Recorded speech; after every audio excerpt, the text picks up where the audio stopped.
جدي بتاعتي انا مش غني جديد. انا حاول جدي بقى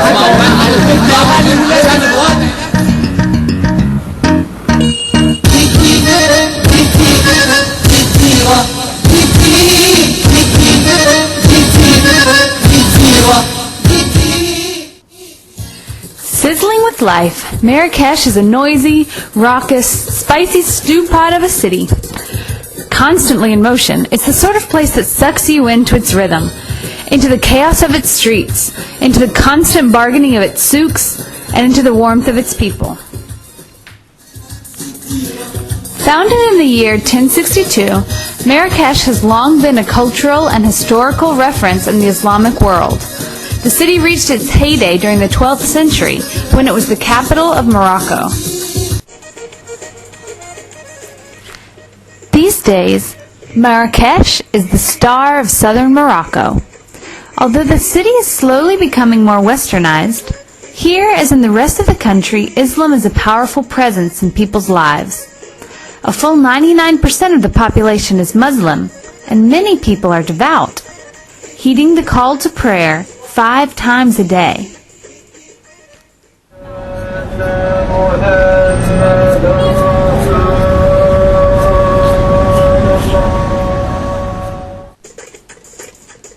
Most people also observe Ramadan and take the obligation to care for the poor very seriously.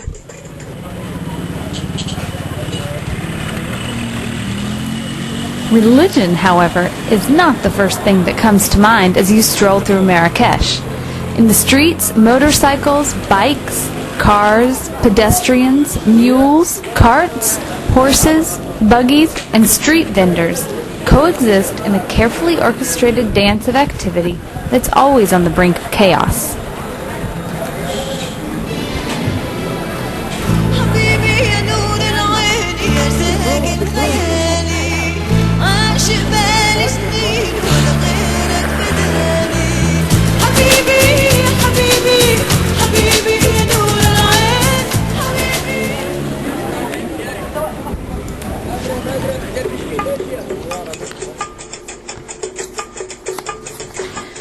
Miquel and I arrived in Marrakech not knowing quite what to expect. Like most of the other tourists here, we headed first to the Jedma El Fna, the buzzing central plaza. A beehive of activity day and night, this is more of an outdoor circus than an ordinary plaza, with snake charmers, monkey tamers, musicians, dancers, and vendors all competing for your attention and constantly asking for a few dirhams. We decided the best way to see the plaza was from above, where we enjoyed a mint tea, the first of many.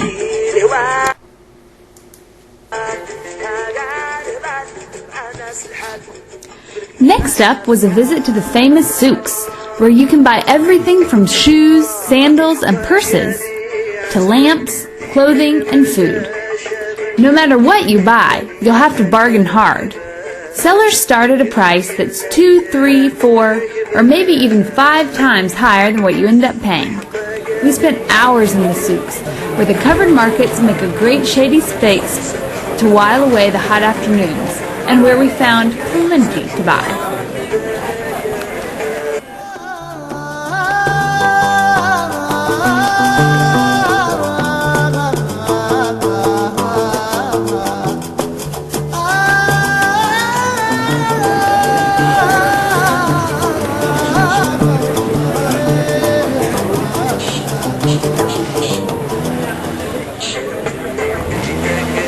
After a long day, getting back to our cozy riad was sheer bliss.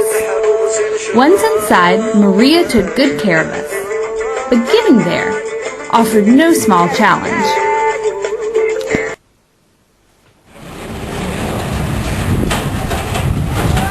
Bueno, ahora estamos a punto de llegar a nuestro riad y para esto tenemos que meternos en unas cuantas callecitas. Ya nos hemos aprendido el camino, pero si no serían bastante complicadas. La otra noche entramos por aquí, pero esta no era. Que en realidad hay muchas, pero nos estamos acercando cada vez más. Y mientras vamos por estas calles nos pueden pasar motos, pueden venir niños pidiendo dinero, bolígrafos. Creo que es esta. Vamos a entrar por esta calle. Puede parecer oscuro y a alguno le podría dar un poco de miedo, pero es un riad de todo lujo. Vamos a continuar por aquí y vamos a encontrar una mujer que se llama María, que es la propietaria de este riad y que nos está esperando porque Sara quiere ir a hacer un baño, quiere hacerse un baño en un hammam. Y Miquel también. Yo no sé si llegaré a esto. Si fue idea tuya. Todo para complacer a mi mujercita. Y aquí estamos. Riad L'Orchidée, Maison d'Hôtel.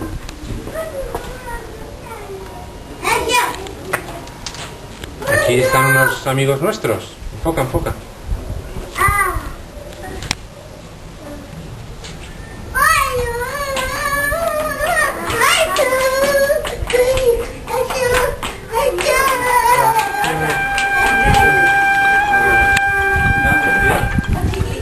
The next day, we set out to explore some of Marrakech's cultural sites.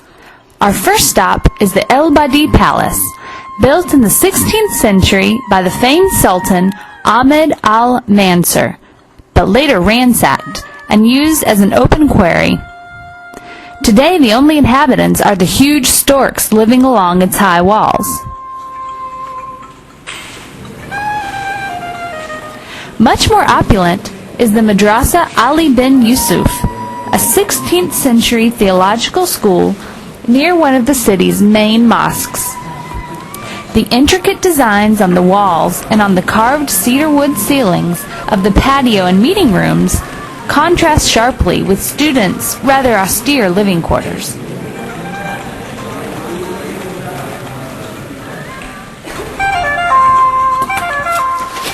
Our next visit was to the tanneries, where the leather used to make the wonderful bags, belts, and shoes we found in the markets is treated and dyed.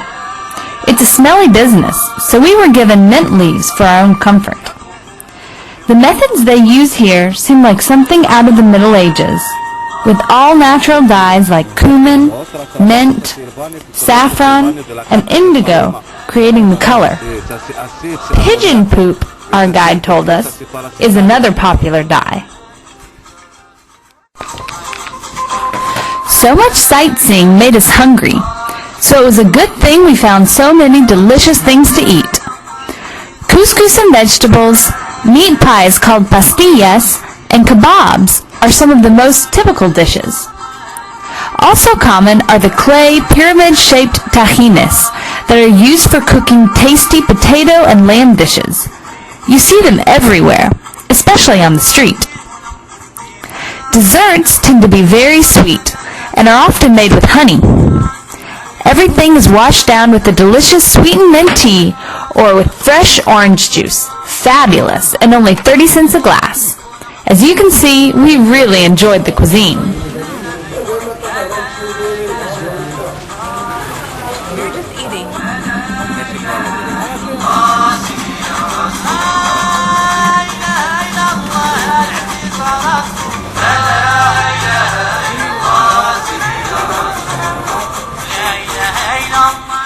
What we enjoyed the most were the food stalls set up on the sprawling Jama El Fna Plaza, where eager waiters try to lure you to their sidewalk restaurants, serving soups, kebabs, and other typical dishes.